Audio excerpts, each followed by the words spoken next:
在地新闻，乡亲啊，大家平安快乐。来看这个花莲，伫咧半暝啊2点外，又搁发生着2间规模6以上的地震，未少所在搁发生着灾情，像徛伫咧中山路的富凯大饭店，互半暝地震摇一个吹落倒坍去，规栋大楼是起12度，再起8点外余震，大楼搁偏移3.5公分。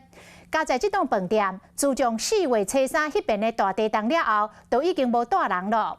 即卖县政府建设处将要比较着天龙星大楼拆除的方式，先来囤土，然后来架设着更架，出动着大型的架势来拆除，希望2礼拜内会当来完工。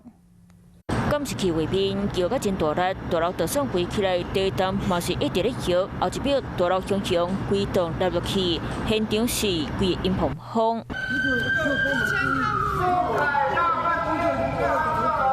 昨暝2点26分，花莲发生规模大的地震。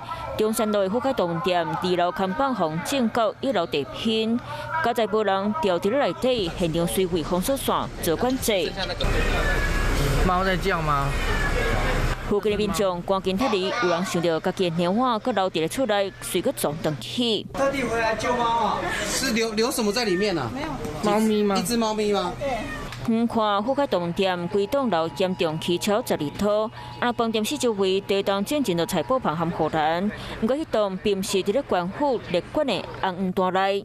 里面呢，它本来那个老板说要整修了，所以他有被列红黄单户吗？还没有。3月开始，大细地震无停过，啊，就伫咧透早8点10分，花莲搁一摆发生大地震。 工作人员赶紧离开大楼，就惊大楼会倒去。电火条啊，甚至互摇到海去。啊，就是这摆地震，互饭店个位挂平前缩3.5公分。我们会比照上次天王级的拆除的方式，会先做填补到一个程度之后，可能会架设这个新钢的支撑。我们现在大概预估大概也是2周了。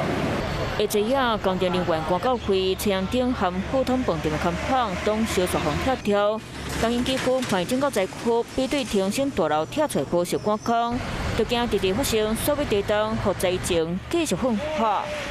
Hello， 我是张新文。想要抢先掌握最及时的新闻资讯吗？赶快订阅、按赞、开启小铃铛，锁定华视新闻 YouTube 频道。